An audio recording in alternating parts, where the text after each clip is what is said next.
Good morning, everyone. I'm Ahmet Ercan Bulut from the Department of Computer Engineering, and I'd like to start off with a quote. To give a body and a perfect form to one's thought, this and only this is to be an artist. That quote was by Jacques-Louis David, which was a French painter during the French Revolution of 1789, who was the painter of the famous painting, The Death of Socrates, which he painted in 1787. Now, in this presentation, I'm going to try and explain to you how David gave a perfect form to his thoughts in this painting by use of two symbolic elements. First of all, I'm going to talk about the layout of the painting and what it means, and secondly, I'm going to talk about the significance of Plato in the painting. Now, Socrates was sentenced to death by the Athenian courts for corrupting the youths and not believing in the gods that the city believes in.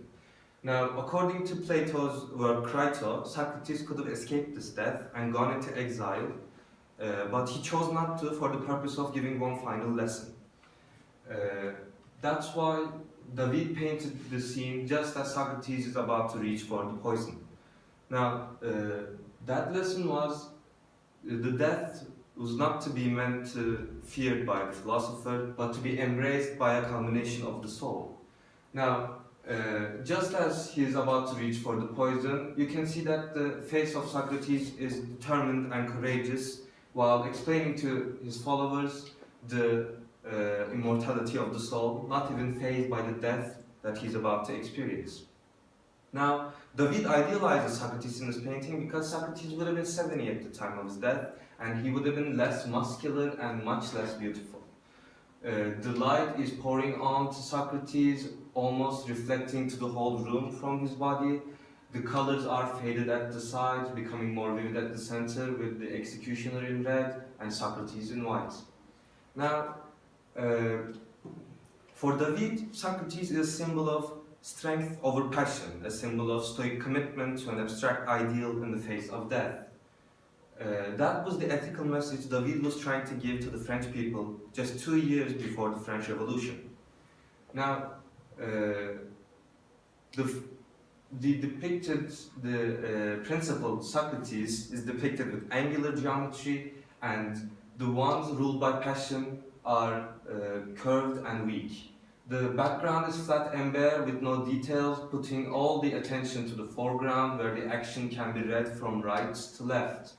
First, we see the anguish of the followers of Socrates, curled and twisting, then opening up to the expression of the man himself, calm and determined, flowing over his right arm over to the poison, then falling on to the executioner who is pained by the injustice that is being done to Socrates, then finally coming at rest to the man at the foot of the bed, whom we'll talk about in a bit. Now, the painting is not exactly historical, as David has taken some liberties. Firstly, he decreased the number of people present from 15 to 12, similar to Da Vinci's painting The Last Supper, with Jesus and his 12 disciples. But probably the most important addition to the painting is the man at the foot of the bed. This is Plato. Plato is the man who popularized Socrates' teaching by staging him as a protagonist in over 30 philosophical stories. Without Plato, we wouldn't have Socrates. Two men melt into each other historically, and it's hard to tell where Socrates' philosophy ends and Plato's begins. Now, not only Plato was absent during the execution, but also he would have been a much younger man at the time. David here has him as old and withdrawn. Now, before I said you can read the painting from right to left, but it's also possible to read it from left to right. The whole scene seems to explode from the back of Plato's head, recontextualizing it as a memory. Maybe that's why Socrates is gesturing the same way Plato does in Raphael's School of Athens. Now, significantly, Plato's position apart from the flat background, where the frozen lateral moment gives way to the depth of time and reality. David is trying to tell us that this is the way memories are often formed, with smooth edges and perfect lighting, idealized and painstakingly arranged to meet the needs of the present. Now, in the character of Plato, the rigorous ethical reality of the scene is betrayed by its own self-awareness as a construction, Almost prophetically, 2 years later, the noble ideas of the French Revolution will be betrayed by the terror that is to follow.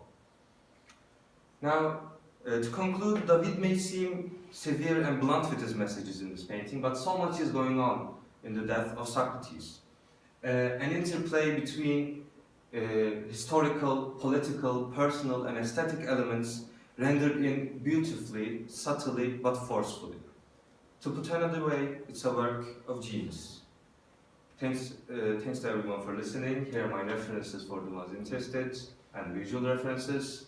And if you have any questions, I can answer them now.